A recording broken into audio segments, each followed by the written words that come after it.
Assalamualaikum warahmatullahi wabarakatuh. Perkenalkan, nama Ibu Pebi Soraya. Ibu mahasiswa magang dari IAIN Bengkulu. Nah, di sini Ibu diamanatkan oleh Ibu Rosa Liberty untuk melanjutkan materi pembelajaran. Nah, materi kita pada hari ini yaitu interaksi makhluk hidup dengan lingkungan. Sebelum kita lanjut kepada materi pembelajaran, nah, semoga anak-anak sehat selalu dan tetap mematuhi protokol kesehatan dan melakukan 3M, yaitu memakai masker, mencuci tangan, dan menjaga jarak. Baiklah, langsung saja kepada materi, yaitu yang pertama, pengertian dari lingkungan. Lingkungan berasal dari kata environment. Lingkungan secara umum dapat diartikan sebagai segala sesuatu di luar individu. Nah, contoh dari lingkungan yaitu makhluk hidup, kemudian air, cahaya matahari, dan lain-lain. Nah, lingkungan terdapat dua komponen, yaitu komponen biotik dan abiotik. Komponen biotik terdiri atas makhluk hidup seperti manusia, hewan, tumbuhan, dan jasad renik. Kemudian komponen abiotik terdiri atas benda tak hidup, diantaranya air, tanah, udara, dan cahaya. Selanjutnya, setelah dari komponen biotik dan abiotik, ada juga yang namanya pengelompokan biotik dan abiotik.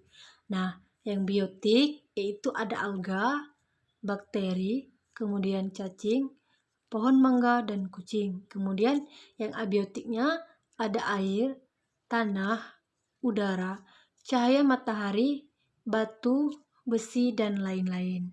Materi selanjutnya yang bagian B, hal-hal yang ditemukan dalam suatu lingkungan. Nah, setiap makhluk hidup memerlukan lingkungan tertentu sebagai tempat hidupnya. Dan tahukah kamu, tempat hidup dinamakan dengan habitat. Dalam suatu habitat terdapat berbagai jenis makhluk hidup dan makhluk tak hidup. Tempat yang kamu kunjungi merupakan suatu habitat bagi suatu makhluk hidup.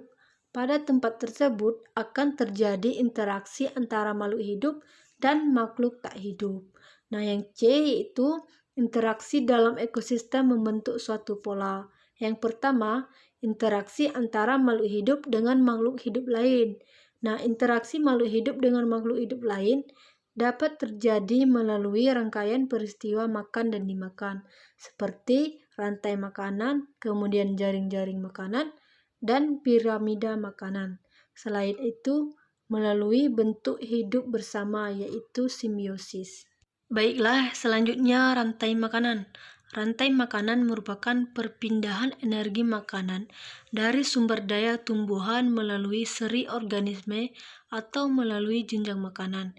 Nah, dalam rantai makanan ada yang namanya produsen dan konsumen. Produsen yaitu makhluk hidup autotrof, sedangkan konsumen makhluk hidup heterotrof.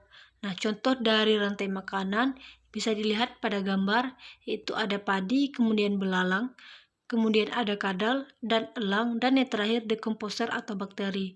Nah, di sini padi sebagai produsen, sedangkan belalang sebagai konsumen tingkat 1, kadal sebagai konsumen tingkat 2, elang sebagai konsumen tingkat 3, dan yang terakhir itu diurai oleh bakteri atau dekomposer.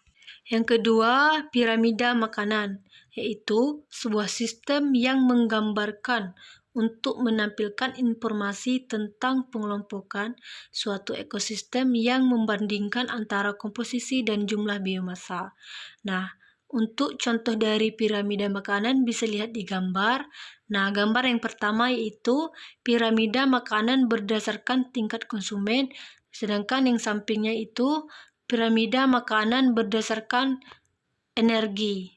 Nah, selanjutnya macam-macam simbiosis. Simbiosis merupakan bentuk hidup bersama antara dua individu yang berbeda jenis.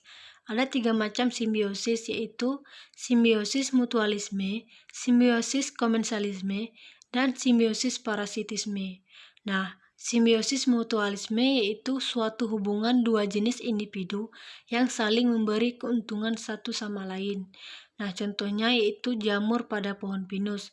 Kemudian simbiosis komensalisme yaitu hubungan interaksi dua jenis individu yang memberikan keuntungan kepada salah satu pihak, tetapi lain tidak mendapatkan kerugian, contohnya tanaman anggrek dengan pohon mangga. Sedangkan simbiosis parasitisme yaitu hubungan dua jenis individu yang memberikan keuntungan kepada salah satu pihak dan kerugian pada pihak yang lain, contohnya kutu dengan rambut.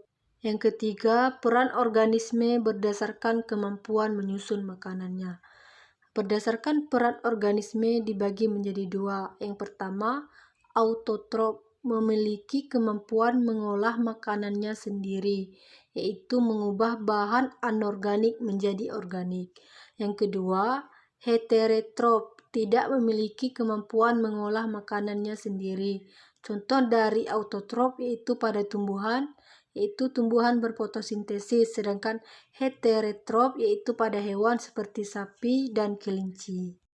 Selanjutnya, berdasarkan jenis makanannya terbagi menjadi tiga, yaitu herbivora, kelompok hewan pemakan tumbuhan seperti kuda, kemudian karnivora, kelompok hewan pemakan daging seperti beruang. Kemudian yang ketiga, omnivora, kelompok hewan pemakan segalanya, contohnya komodo. Baiklah, materi yang terakhir yaitu bagian D, pola interaksi manusia memengaruhi ekosistem.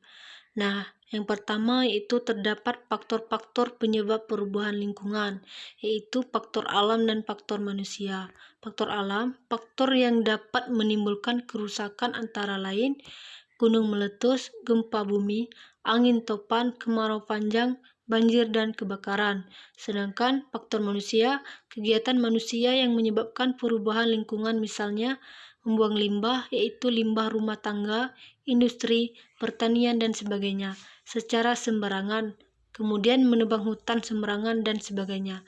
Nah, macam-macam pencemaran lingkungan yaitu pencemaran udara dan pencemaran air. Itulah materi dari Ibu. Lebih dan kurang Ibu mohon maaf, kepada Allah Ibu mohon ampun. Wassalamualaikum warahmatullahi wabarakatuh.